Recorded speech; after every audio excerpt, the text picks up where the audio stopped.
नमस्कार दोस्तों, स्वागत है आपका डेटा एनालिसिस की वीडियो में। 20 दिसंबर के दिन का ये डेटा है, मंगलवार का दिन था आज। एंड काफ़ी इंपॉर्टेंट हो जाता है स्पेशली प्रोज की पोजीशन के लिए कि वो वेडनेसडे थर्सडे को मार्केट में क्या करना चाह रहे हैं। ठीक है, और smart money, F IIs, pros, जिनको दोनों को मिला के देखा जाए तो इनकी क्या पोजीशंस है और अपने भाई लोग, हमारे भाई बंधु, वो क्या कर रहे हैं उनको देखते हैं एक बार। और अगले 2 दिन के लिए डेटा इंपॉर्टेंट होने वाला है, तो उसको ध्यान से समझिएगा, ध्यान से सुनिएगा। आइए, स्टडी पर्पज से, एजुकेशन के पर्पज से इस वीडियो की शुरुआत करते हैं। कोई बाय सेल रिकमेंडेशन नहीं है। अगर आप फिर भी करते हैं तो किसी फाइनेंशियल एडवाइजर से सलाह लेके ही करें। क्लाइंट बेसिकली बुलिश गया है, स्पेशली जो उसने पुट राइटिंग की है वहाँ से अच्छा खासा बुलिश गया है। बाकी कोई इतना खास वॉल्यूम किसी चीज़ में है नहीं। एफ आईज को देखेंगे तो स्टॉक फ्यूचर, इंडेक्स फ्यूचर में अच्छी खासी मंदी करके गया है, अच्छा खासा सेल करके गया है।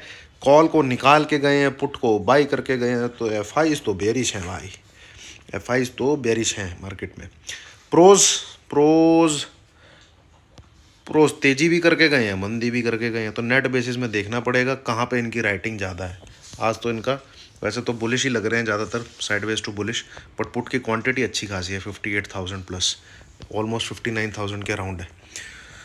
डीआईज कुछ भी नहीं है, कैश के डेटा में भी इनका रहता है। अब आ जाइए इस तरफ देखें तो ये डेटा दोस्तों थोड़ा सा बेरिश हो गया है। एफ आईज के जो यहाँ पे बाइंग के 28,000 कॉन्ट्रैक्ट थे, अब वो पूरे के पूरे निकल गए हैं, अच्छे खासे एक दिन में निकाल दिए, और वो बढ़ा के सप्लाई पूरी की पूरी दे दी इन्होंने क्लाइंट को। तो ये बक्सा तो कहता है कि डेटा अभी तक बेरिश है। इस तरफ आए तो यहाँ पे एफ आईज ने अपनी कॉल की बाइंग को घटाया है 1,32,000 से 1,99,000, 1,65,000, but still there are 1,65,000 contract.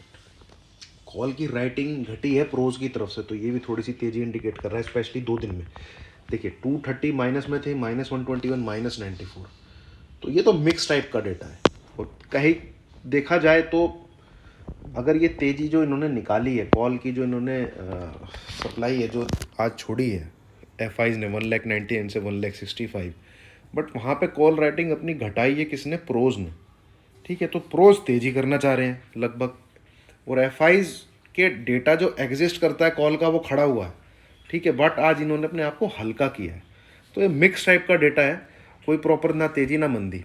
इस तरफ आते हैं तो ये तो बेरिश डेटा है। ठीक है, 1,63,000 put writing, 1,46,000 put writing, 2,67,000 contract F eyes के बाई में, तो ये तो बेरिश है। और स्टॉक फ्यूचर का डेटा भी बेरिश है, -13। तो डेटा दोस्तों बेरिश है, साइडवेज टू नेगेटिव है। अब आ जाइए इस डेटा को प्ले कैसे करना है। देखिए, तो आप सेल साइड का ट्रेड लेना चाहेंगे इस डेटा के बेस पे, सिंपल सी बात है, निफ्टी 18,470 जो उसका 10 EM में है, ये लेवल नहीं क्रॉस होना चाहिए। आप सेल साइड में इसको ऐसे लगा के ट्रेड कर सकते हैं। ठीक है, ऐसे ही लेवल है बैंक निफ्टी में 43,530, या वो लेवल नहीं क्रॉस होना चाहिए, आप सेल का ट्रेड ले सकते हैं। ठीक है, होशियारी यहाँ पे जो ऊपर की तरफ रेजिस्टेंस है, मार्केट बिल्कुल उसके पास है। निफ्टी ऊपर की तरफ रेजिस्टेंस के पास है, बैंक निफ्टी भी ऊपर तरफ रेजिस्टेंस के पास है, तो सपोर्ट टूटने का इंतज़ार नहीं करना है, ट्रेड लेते। देखिए, आपको डेटा के बेस पे ट्रेड लेना भी आना चाहिए कि मार्केट इस समय पोजीशन है कहाँ। अगर आज की डेट में बैंक निफ्टी 43,200 के अराउंड होता तो मैं आपको सेल साइड का व्यू देता इस डेटा के बेस पे। कब? जब 43,100 ब्रेक हो, तो सपोर्ट ब्रेक होना चाहिए मार्केट की पोजीशन के हिसाब से, डेटा बेरिश है। बट आज की डेट में बैंक निफ्टी है कहाँ? 43,400 प्लस, तो वो बिल्कुल इमीडिएट रेजिस्टेंस के पास है। तो रिस्क एंड रिवॉर्ड बढ़िया है, डेटा सेल साइड का है, आप उसको सेल में लगा के वहाँ से ट्रेड ले सकते हैं। ऐसे ही सिमिलरली बिल्कुल रेजिस्टेंस ऊपर की तरफ नाक पे बैठा है निफ्टी की 18,470, उसको आप ऐसे लगा के नीचे की तरफ सेल साइड का ट्रेड ले सकते हैं। इस प्रकार से आप डेटा को प्ले कर सकते हैं। हाँ, अब बात आती है कि ये जो 2 लेवल मैंने आपके साथ डिस्कस किए हैं, ये इमीडिएट रेजिस्टेंस है। अगर ये क्रॉस हो जाते हैं, अगर ये क्रॉस हो जाते हैं तो ये डेटा उल्टा खेलेगा, फिर ये याद रखिएगा। ठीक है, ये डेटा फिर उल्टा खेलेगा, ये याद रखिएगा। अगर ये दोनों लेवल क्रॉस हो जाते हैं तो जितनी राइटिंग पाइटिंग ये पुट शॉट की है सब भगेंगी फिर। ठीक है, तो ये ध्यान में रखिएगा। और कल के लिए डेटा का एनालिसिस इतना ही है, कुछ ज़्यादा खास है नहीं। ठीक है, चलिए, थैंक यू वेरी मच।